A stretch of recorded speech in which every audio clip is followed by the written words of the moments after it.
I want to talk about child sex abuse cases in Lane County. I want to start with how common are these cases here? So these cases are very common. Specifically, the internet crimes against children cases are related to online crimes. So essentially the trading, selling, distributing of graphic images, sexually graphic images of children. So they're not necessarily hands-on abuse cases for these. However, many of them do turn out to be, and either our ICAT cases sometimes start as a hands-on abuse case that's reported. Sometimes it's the other way around, where it starts with this internet tip, this online tip that turns into a much larger case. But as far as unfortunately, as child sex abuse is fairly common in our county. It's one of the, for our detectives, the majority of their caseload isn't, the major crimes that you might think of, like your, really high value theft or homicide or assaults. The majority of what our detectives work on are child sex assault cases. And how do you approach these types of cases? So a lot of it depends on how the case comes in. So Lane County has a very robust process for making sure the investigators can do their job while also caring for the victims. So that's where Kids First is a huge asset to our county, is they're able to talk to child victims in a way that kids talk, and also their interviewers are trained forensic interviewers. So, children are oftentimes very, answers can be suggested to them. So it's interviewing children, especially when it comes to something where there's a criminal element, is something you have to be very careful with. So having a trained forensic interviewer who it's their job to talk to a child who has been in some kind of trauma, whether physical or sexual, or has witnessed it or been around it. They're able to interview them in a way without suggesting answers, and in a way that, very importantly, can hold up in court because they are trained professionals. So our investigators on these cases, they have to work very closely with Kids First, or if the child's out of our area, there's other similar organizations elsewhere across the country that sometimes they'll coordinate with to make that happen. And then also, of course, the Lane County District Attorney's Office is usually very involved in those cases as well. How do you land on a conviction? What types of evidence or information do you need to get this through the finish line?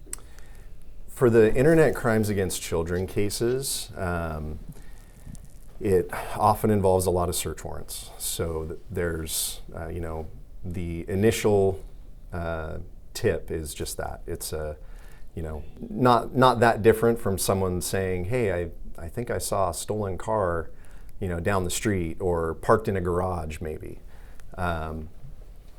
Investigators still have to investigate. We still have to do our job. So in the case of ICAT cases, that evidence is digital. So there's follow-up that has to be done with the internet service providers. If there's an online platform that they're using to distribute, then there's more subpoenas and search warrants related to that.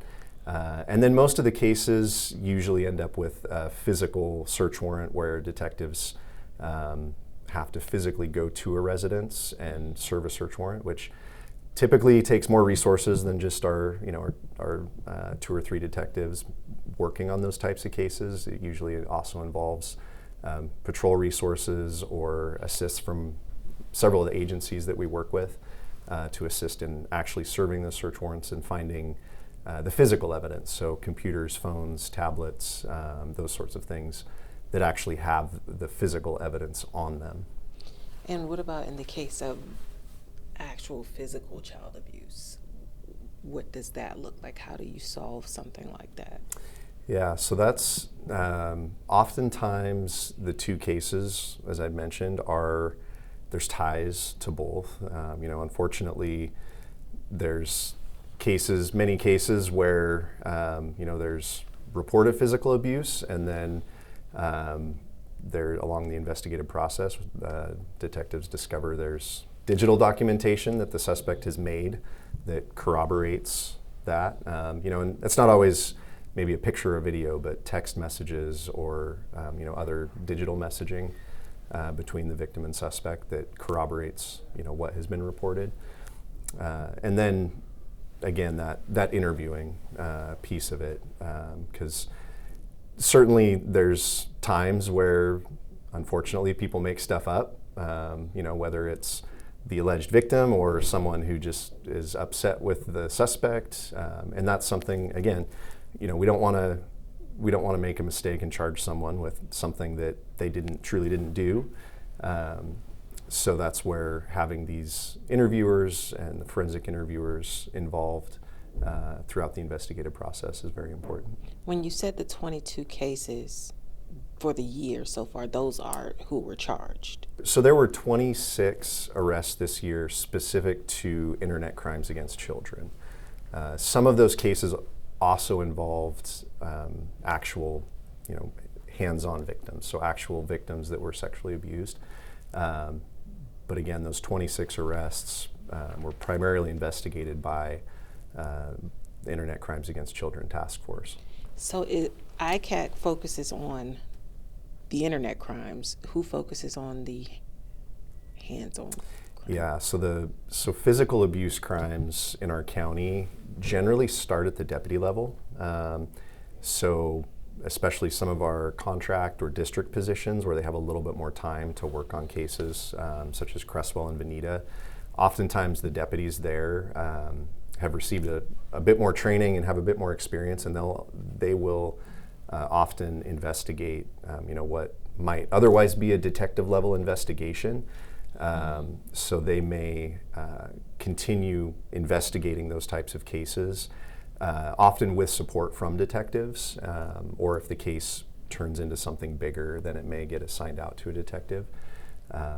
But otherwise, typically, main office patrol deputy, if they encounter a situation like that, typically DHS will be involved oftentimes as well. So there's oftentimes some, right from the start, there may be some outside agency support, both for the investigation, but also for the victim in whatever situation they're in. And then typically those cases are assigned to our detectives. So not necessarily our digital forensics detective, but just our detectives generally. Do you know how many sex offenders are registered in Lane County? There are a lot in Lane County, and it's something that the public can search and see. And again, those are typically people who have been convicted, and while certainly there's people that reoffend, ICAC investigations tend to lead more towards people who have not been convicted of any type of crime. So they're not necessarily investigating registered sex offenders. They're investigating people that oftentimes, not always, but oftentimes haven't been caught up to this point because they're committing their crimes online, often anonymously. And unfortunately, it's something that I think a lot of misconception in that it's something that people can get away with. And while there's certainly a lot of work out there, just the sheer volume of cases, it's definitely something that our agency and our partner agencies in the task force are focusing on. And from what you just said, being that it is a focus, how tough are you on sex offenses against children, child abuse cases? Like, what would you say Lane County does to enforce this? How tough are we? Yeah, it's definitely one of our highest priority call types. You're talking about children, and Most of our detectives, if not all, have children. So when these cases come across their desk, there's a personal motivation oftentimes to these cases as they investigate them. So from the sheriff's office side, it's, we still have to do our investigation. Unfortunately, there's times where victims or their families are frustrated by the process. Search warrants and subpoenas take time. Digital forensics takes time, and that can be really hard, especially when we don't have a whole lot of detectives comparatively for our population. So oftentimes detectives are holding multiple cases at the same time or investigating multiple cases at the same time. But it's a very high priority. So and that was part of our involvement with the ICAC task force, is recognizing that these aren't necessarily physical crimes that are occurring in our county, but they're crimes that are occurring in our county that involve children, and we need to do something about that. And as we've seen, many of them do have a connection to an actual victim in our county or an identifiable victim that we're able to reach out to and pull them out of a very bad situation. So that's another aspect of the Internet Crimes Against Children task force work, is while they're focused on internet crimes, most of the victims are actual children somewhere, maybe not even in the U.S., but many of the cases do turn out to be actual victims, sometimes even locally. So within just the past year, ICAC their investigations have led to 5 child victims being rescued, essentially, from a situation where they were being forced to make that type of content and physically abused. And then currently we have another 14 victims that have been identified and are at some stage of the process in those investigations. So to give you an idea, so this only shows, I believe, the highest level of offenders now, since they took, which I believe is a class 3. So to give you an idea, on the website, which is a public website, there's 1,937 sex offenders on this site. There's 32,470 that are not. So the 1,937, that'll be the level 3 sex offenders, which is the highest level, which is the only ones they put on this site. So the levels 1s and 2, they do not. Why? Why don't they put those? That is a great question. State law? And yeah, unfortunately, Is that like the Megan's Law thing? Is it a part of that? I'm not sure what specific law it's tied to, but I know there's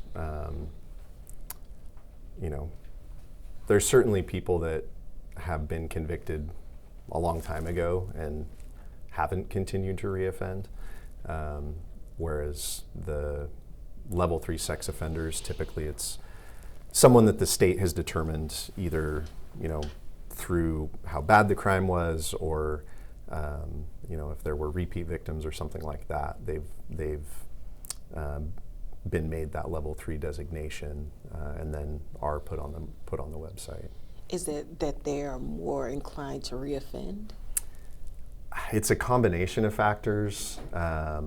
It's not something we do. So so the sex offender registration is through Oregon State Police, and it's administered at the state level. So the sheriff's office doesn't necessarily have a say in what someone is designated. That's a post-conviction.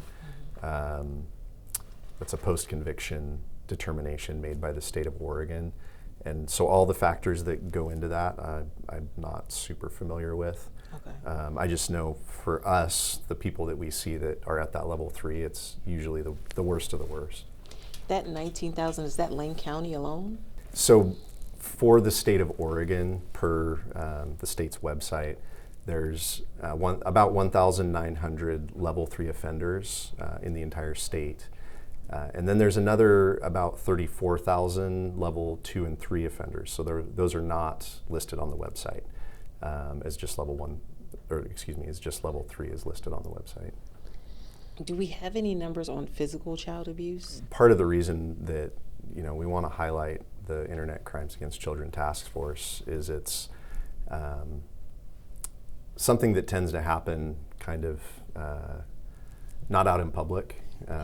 It's oftentimes something that residents aren't even aware of is happening. And oftentimes the work our detectives do on it doesn't get a whole lot of attention, just because it is, honestly, it's a lot of computer work typically. As I've said, it often leads to actual victims being rescued and revealing other worse crimes. But certainly it's something that has been very frustrating, I think, for us to see for a long time, and had a limited ability to prioritize it. And being on the task force and having a lot more tools available to us, including from our federal partners, FBI and Department of Homeland Security, allows our detectives to do, the investigative work that only a Lane County Sheriff's detective can do, and free up some of those other investigative tasks for our federal partners to help with. I know you touched on this, but about how many staff, I guess, are needed to investigate one of these cases? Tell me if I'm wrong, Will, but so most cases will have a primary investigator. So we have 2 full-time detectives that take on these types of cases. So that doesn't mean this is all they do. So one of them is our digital forensics detective. So he often is involved in all of these types of cases, but nearly all of our investigations, at least detective level investigations, have some type of digital forensics now. Everyone pretty much has a cell phone, even vehicle data. There's every investigation typically will have a substantial amount of some type of digital forensics. So the work that he does on ICAC, while it's a lot of the work he does, he also does work on many of our other detectives' cases. And so then our other detective assigned to the task force, again, he's a major crimes detective. So most of what he does is going to be, your physical abuse cases, your homicides, those types of cases. And again, he works these cases in addition to that caseload. So we also have a retired detective from another agency who believes in this work so much that he came on part-time in his retirement to continue working on ICAC cases. And he's not really part-time. I mean, he's essentially volunteers almost full-time on these cases to help resolve these and hold people accountable. You were saying you had suggestions, tips for staying safe. Yeah, so certainly, like I said, most of our detectives are parents. I'm a parent, and it's certainly concerning to see this stuff. And oftentimes parents want to know, what can you do? And really the biggest thing is be in your kids' lives. Oftentimes victims are, being allowed to use digital devices without really any supervision. And if you think about it, unsupervised on the internet, you're essentially allowing your child to walk out into the entire world and see where they end up and see who seeks them out. And unfortunately, there's people that will seek them out for bad reasons. And talking to your kids is helpful, but oftentimes the people that target children and prey on children, they're good at it, and they know what to do, and they know how to earn trust. And even older victims, teenage victims, may not recognize they're being victimized until it's essentially too late or very far along in that. So being in your kids' lives, and making sure you're monitoring their online use, and having those tough conversations. It's not a fun conversation to have, but definitely it's something unfortunately kids need to be aware of, both in the real world, but also online, understanding that there is a risk there and a danger there. Starting with the big question for me is, how common are these cases? How often does the district attorney's office prosecute child sex abuse cases? Sadly, it's more common than most in our community would realize. These types of cases in particular, involving downloading of child pornography and the like, are very common around the entirety of the country, but particularly here in Lane County, we have a real high number of them, which is something we've known for quite some time, in that the state has reported for a long time that our numbers are higher than most of the rest of the state. And we knew this. We've unfortunately have been so under-resourced as far as law enforcement over the years that we've had a difficult time keeping up with the reports of these kinds of cases in our community. But in 2024, the District Attorney's Office partnered with our local law enforcement agencies and the Department of Justice to create an Internet Crimes Against Children task force to specifically begin to target these types of cases. And since we've started that task force, the Sheriff's Office, Eugene Police Department, Springfield Police Department have doubled and tripled their efforts to try and make more cases on these individuals who are downloading or even creating this kind of child pornography. With the cases that happened last week with those sentencings, Mm-hmm. how long would something like that take your office to prosecute and get a conviction and get to that point? It usually takes no longer than a typical case would, right? Often it depends on what level of investigation, what the strength of the evidence ultimately is to determine whether or not the case is going to go very quickly through the criminal justice system, or if it maybe takes a little bit longer. Usually if it goes to a trial, it will take a little longer to process all the way through to disposition. Strong evidence, what does that look like?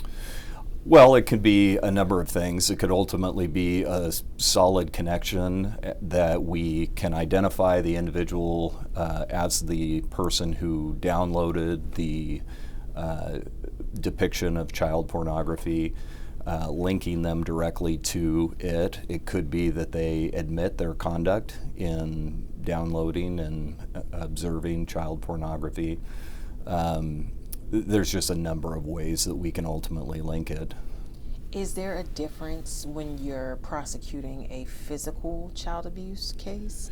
It certainly makes the stakes higher. There's no doubt about it. I mean, when we know that there was a true live child involved in the sexual abuse, it really elevates the case for us, right? Because now we have a victim that is present often in our community that has been, victimized by an adult, and it could be, they could be doing it for a sexual motive, or they could be doing it for a profit motive. We don't know. That's what the investigation would ultimately have to yield. I wanted to touch on, there was a case out of Jackson County. Their sheriff's office had a child abuse case there, and they said the offender moved to Oregon because of our lenient laws against sex offenders. Do you think sex offenders have an easier time in Oregon versus in other states? I think you'd probably get some pushback from many people in our community that our laws on child sexual abuse are lenient. We have things like Jessica's Law, which ultimately would impose a potential 25-year sentence for those who would engage in sexual behavior with minors of a certain age. We have statutes like our luring and encouraging child sexual abuse and the like that ultimately do carry with them, pretty significant penalties in the event that, you're convicted of those. And with child pornography in particular, each time you download an image, that's an offense. That's one offense. And it is the rare occasion in which we find somebody who's downloaded but one image. Usually we find many, many, many images on their electronic devices. So there's a lot for us to work with regard to potential penalty in these cases. With convictions, child sex abuse convictions, I want to ask, how many average do you have a year? But if you don't have that number, maybe just how many so far this year? I don't have either of those numbers handy with me right now, but again, I think it would surprise people to know how common this ultimately is. Every month we get a new grand jury that comes through our office to hear cases, and they often remark to me and the attorneys that handle those cases through the grand jury that these folks, who are just 7 folks from our community picked to sit for a month and listen to criminal cases and determine whether or not we have adequate evidence, often will remark that they're surprised that this much of this behavior was happening in this community. It's unfortunately a reality of modern society that this stuff is out there and there are people partaking in it. Do you have any advice, suggestions for families who are worried about things like this and how to protect themselves? With regard to actual physical abuse of children of a sexual nature, the reality is that it most often is somebody known to the family. So parents, grandparents, folks who care for children should just be real mindful about the people that they are keeping around their children that ultimately have access to the children. You want to be very comfortable that those folks are folks that have the best interest of that child in mind when they are interacting. That would probably be my first piece of advice to them. I want to start with, when you initially get a case of child abuse, what does the early part of the process look like? So when Kids First receives a referral, it's coming from either one of our law enforcement agencies, typically that's in Lane County, or it's coming from ODHS, so that's child welfare. And so we get an early look at information that's come out in the very beginning. So a report has been made by someone in the community who has a concern for a child. So our staff, we review that information and we prepare to meet with a family. We have an intake specialist in our scheduling team who's having that first contact with the family to prepare them for what to expect. Because what we're offering at Kids First is expansive. You know, a child may be coming here for not only advocacy, but the forensic interview. They may or may not be recommended to have a medical exam. They'll be seen by one of our therapists for a mental health screening. And so we want to make sure that families have an understanding of what to expect before they come in, and really for a child to have an idea of how they can prepare. So that's what we're doing on the front end. And when you say forensic interview, what is that? What does that mean? So the forensic interview, I always tell kids it's a really formal name for a conversation. So that's between the forensic interviewer and a child, and it's done in a room that's audio and video recorded. So when an investigation is happening for child abuse, and there's, let's say, an assigned detective or someone from patrol on the law enforcement side, and maybe there's a DHS caseworker who's coming in, they sit in a separate room and they can watch and listen to that interview in real time without having to be in the same room with that child.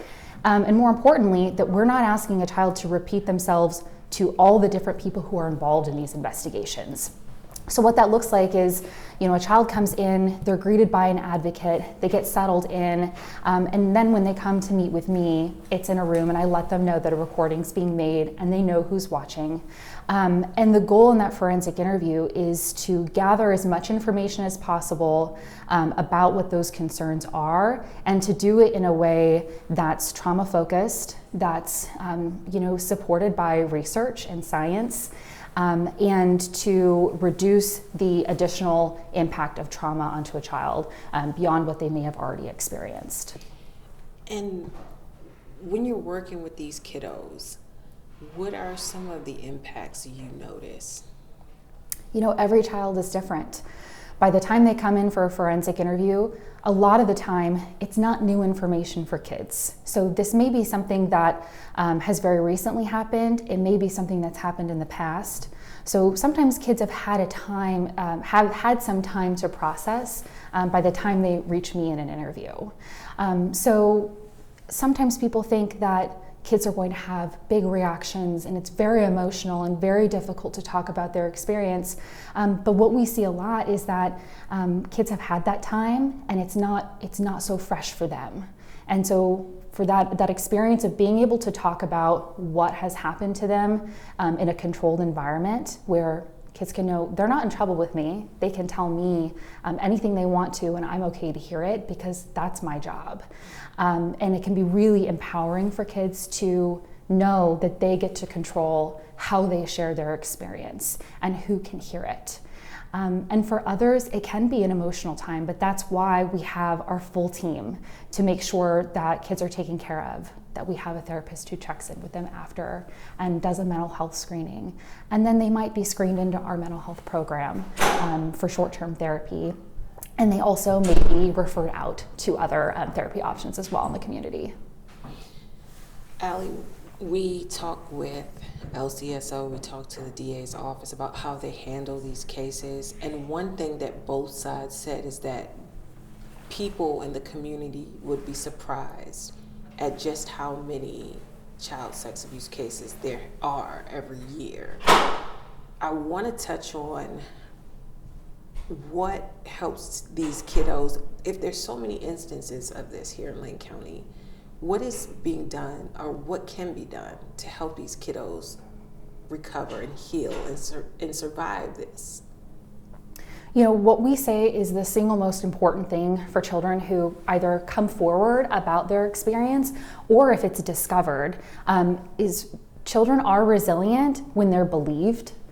So that's the message that Kids First would want to share with the community, is to be believing, to be supportive, to be curious and open, and to be non-judgmental of children who are coming forward to talk about something that can be very sensitive to them. And as far as prevention goes, we do have a training and prevention team at Kids First. So we have some staff who are tasked with training our community members of things to look out for, what teachers in our community, how they should respond to children who are coming forward about potential abuse, and education for children as well, so that kids can understand how to keep themselves safe, what they should know about their boundaries with their body. And every family is different in terms of what conversations are had. So community education is really important. So that way more kids can be reached. So that way, hopefully, we prevent further abuse and trauma to children. And one more question we have from LCSO's interview. We have more than 32,000 level 1 and 2 sex offenders in Oregon. More than 1,600 level 3, which is the worst kind. Do you have any tips or ideas for parents of children to keep their kids safe with those kind of numbers being our reality? I think there's a fine line between children having education, and we don't want to scare children and think that the world is a place that where we can't trust the people around us. But the reality is, the most important thing for kids to have is knowledge. To, we would say for parents, get comfortable and familiar with using true anatomical names for parts of the body. So kids are empowered and know how to talk about their boundaries. Being open with your kids can be really helpful in terms of prevention. And in the event that something might happen, it does enable a child, or it can enable them to be able to talk about their experience and have the words and the tools to do so. Awesome. That's all I got for you. Okay. Thank you so much. Yeah, Allie. thank you.